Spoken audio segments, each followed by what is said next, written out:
Good afternoon. My name is Carl, recovery coach at Cap Recovery Center. This is our family meeting for today. And our article I have is the role of family in recovery. How you rebuild and strengthen relationships. It says September is National Recovery Month, a time to not only celebrate resilience of those on the path to recovery, but also to acknowledge the critical role the family plays in this journey. Recovery from substance abuse is a challenging process that affects not just the individual, but everyone around them, especially family members. We understand that family dynamics can be deeply impacted by addiction, and rebuilding those relationships is an essential part of their healing process. Recovery offers an opportunity for families to come together, rebuild trust, and strengthen their bonds. However, this process requires patience, open communication, and commitment from everyone involved. In this post, we'll explore how recovery impacts the family dynamics and offer practical advice on how to rebuild and strengthen relationships within the family. Yeah, I definitely agree. It's just not the individual that suffers. The family also suffers when we're struggling with drugs and alcohol. Because I know for me, I caused a lot of chaos, a lot of damage, a lot of conflict with my family, with my community, law enforcement. So about rebuilding and strengthening relationships. And some, I know for me, we just can't be rebuilt or strengthened. Some are just some relationships or just lost, and that's where acceptance and surrender comes in. And maybe one day we can strengthen and rebuild some of those relationships that we once damaged. But I do focus on the ones I can rebuild and strengthen. And I'm blessed that, my family and friends that I cause the chaos with, there's really no hard feelings, just for my story. They just want me to get better. They just want me to get clean and stay clean and keep on doing what I do in recovery. And that's the way, one of the ways we can make amends is just keep going forward and keep doing the right thing for the right reasons. And, because it's important. Relationships are very important. Because I know for me, we need support, we need help, we need family, friends, and a support system that can help us and guide us in recovery. So we have to, work on the family dynamic and rebuilding and strengthening them relationships and just making it right. It says recovery offers an opportunity for families to come together, rebuild trust, and strengthen their bonds. However, this process requires patience, open communications, and commitment for everyone involved. We already talked about that. It says understanding the impact of addiction on family dynamics. Addiction is often referred to as a family disease because it affects everyone in the household, not just the person struggling with substance abuse. Behaviors associated with addiction, such as dishonesty, neglect, and emotional volatility, can lead to strained relationships, broken trust, and even emotional or physical separation. Family members may experience a range of emotions, including anger, frustration, sadness, and helplessness. Over time, these emotions can erode the foundation of family relationships. So there's also, we talked about, just the person struggling with substance abuse needs help with maybe counseling, therapy, 12-step fellowship of recovery and stuff like that. Their path, but also the family member needs to go through their recovery process also. And that can be many things, right? Counseling, therapy, family counseling. Sometimes we need that middle person to get involved, professional help, because sometimes, I know for me, we can always bump heads, right? There's a lot of frustration. It talks about a lot of frustration, a lot of anger, maybe a lot of resentments. There's a lot of damage that's caused, right, and need to be taken care of, so to speak. And sometimes we need somebody to help us and guide us through that, because I know for me, it can be a shout match. It can be, saying things that's going to be causing more harm than, trying to causing more problems than getting to a solution, right? So it's always get to family counseling and stuff like that because there's a lot of stuff that needs to be uncovered and discussed and talked about. It's always good to seek outside help, because it talks about it as a family disease. So in many cases, family members may have developed coping mechanisms to deal with the chaos of addiction. These mechanisms might include enabling behaviors, codependency, or emotional withdrawal. While these responses understandably, they can also perpetuate unhealthy dynamics that make recovery more challenging. And it goes on the role of family in recovery. The role of family in recovery. Family support is often a crucial factor in a successful recovery. When family members are involved in the recovery process, individuals are more likely to stay committed to their sobriety. However, for this support to be effective, it must be grounded in healthy communication, understanding, and mutual respect. Those three things is very crucial. Healthy communication, understanding, and mutual respect. I definitely agree with that. So the first one says rebuilding trust. Trust is one of the first things of addiction, and rebuilding it is a gradual process that requires consistency and transparency. Both the individual in recovery and their family member must be willing to work on rebuilding trust. This involves keeping promises, being honest, and showing that change is happening through actions, not just words. That's a big one. For the individuals in recovery, it's important to understand that trust may take time to rebuild. I know that's right. Family members may have been hurt or disappointed many times before, and they're hesitant and is often a protective measure. Patience, along with consistent effort, is key for family members. It's essential to acknowledge the progress that individuals in recovery is making. Recognizing and affirming positive changes can reinforce trust and encourage continued growth. And I know for me, like I always said, I'll never do this again. I'm sorry. What I was saying never lined up with my actions, right? And, trust, I was not trustworthy, right? I didn't even trust myself. And so people definitely didn't trust me. So I was lying, conniving, right? Being dishonest. I would just say one thing and do the opposite. I was never visible, available, accountable, right? I was never a productive member of society, so to speak.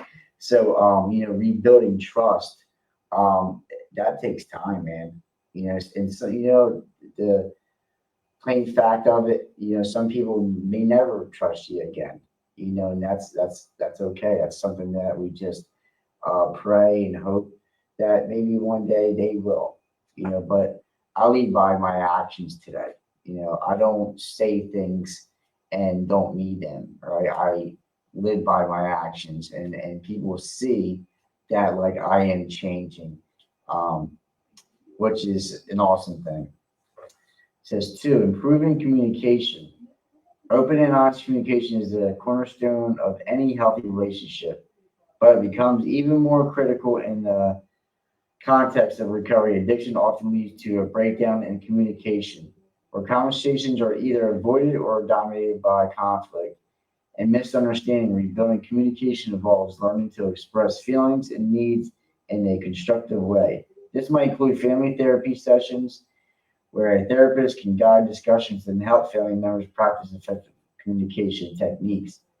Active listening, empathy, and avoiding blame are all important aspects of healthy communication. One practicable approach to improving communication is the use of I statements. For example, instead of saying, "You never listen to me," a family member might say, "I feel unheard when I try to express my concerns." This approach reduces defensiveness and opens the door to more productive conversation. So improving communication, and that's something that I try to strive for is like healthy communication. I'm not perfect, I'm just trying to get better, but healthy communications, it's important, right? And communication is about relationships, and relationships is all through my day and all through my life.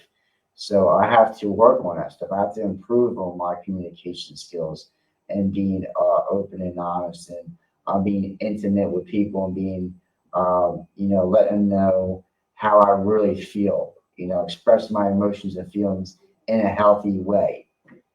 Something I never did before. Um, but it talks about being a cornerstone of a healthy relationship. It's improving uh, communication skills, and I learned that through recovery, the recovery process, and that it takes time to have healthy communication skills. It takes work. It takes commitment. It takes dedication. And by doing that, uh, not just I get better, but the family dynamic also gets better. Says three, setting healthy boundaries. In the process of recovery, it's important for both the individual and their family members to establish healthy boundaries. Boundaries are essential for maintaining a balanced relationship where everyone needs are respected. For the individual in recovery, setting boundaries might mean clearly communicating what kind of support they need and what they need to avoid to maintain their sobriety. For family members, it might involve setting limits of certain behaviors, such as refusing to enable destructive patterns or making sure their own well being is prioritized. Healthy boundaries help prevent resentment and burnout, which can occur when one person feels overburdened on or if the relationship becomes too one sided. Um, I've like worked through, like, I don't let people and places and things like treat me the way I let they treat me in active addiction. I have boundaries. I'm trying to have healthy boundaries because when I set some boundaries and sometimes they are I feel like crossed or they don't line up with my morals and values and what my opinion or what I think, I can react. I can react in a negative way. Um, because I think, for me, it triggers me, right? You know what I mean? So I used to let people say and do things that I just let them treat me the way they wanted, right? So now in recovery, I have some morals and values and some beliefs. I'm becoming my own person, right? And I don't let people walk all over me, right? But I'm learning to, uh, channel that in a healthy way instead of acting out in old behaviors. And that's another thing in recovery that we talk about is, changing our behaviors and changing our perspective. And plus, the family also has to have boundaries. It talks about not enabling them anymore. When they cross their boundaries, they have to, really stay strong and like stay committed to those boundaries, because, we can give an inch, but people take a mile. You heard that saying before. So we have to be stern sometimes. Um, but, setting boundaries comes to, you know, doing it in a healthy manner, and that's where I'm trying to work on. Number four, building a supportive environment. Recovery is a lifelong journey, and having a supportive home environment can make a significant difference in sustaining long-term sobriety. Family members can contribute to a supportive environment by encouraging healthy habits, celebrating milestones, and being there for emotional support when needed. It is also important to educate the entire family about the nature of addiction. That's important because some people just don't know, right? Um, and it says recovery and understanding that addiction is a chronic disease rather than a moral feeling can shift perspectives, foster a more compassionate and supportive atmosphere. Yeah, man, because I think it's important, like our loved ones should be educated on the disease of addiction, right? Because if they don't know, they don't know, and they're not going to understand. A lot of people are just like, can't you just stop using drugs and alcohol? Why can't you just stay clean? Why you just can't change, but they don't understand. They don't get it, and that's okay. They don't have to, right? Um, but I suggest if you know that your family really loves you and cares about you, and which they really do, right? Um, the best way to understand somebody is to educate themselves. Take the time out and try to have a better understanding of what the disease of addiction really is. You know, and best way. It says encouraging new hobbies, interests, and activities that promote well-being and can also be a powerful way to support recovery, whether in participating in physical activities together, exploring creative outlets, or simply spending quality time as a family. Wow. So these positive experiences can help to rebuild connections and create new healthy memories. And me, my family, and friends, we do, spending time, but having things that we never done together, right? Just simple things, going out to eat, or going to the boardwalk. Just spending quality time. I think is the best way to rebuild some of our relationships because I didn't spend time with nobody. I was very cut off to family and friends and the world around me. I was very isolated. I was very selfish and self-centered. I wanted my things my way and wanted to do what I wanted to do when I wanted to do them, right? And so, like now, spending quality time, being invisible, being available, right? Doing things that I don't want to do sometimes. Um, because I can complain, I can put up a fight, but like it's funny because I feel like sometimes I'm like, no, I don't want to do this, I don't want to do that. But then when I do those things, I'm like, yeah, I'm glad I did. So just rebuilding connection and creating new healthy memories. Because life is short. It really is.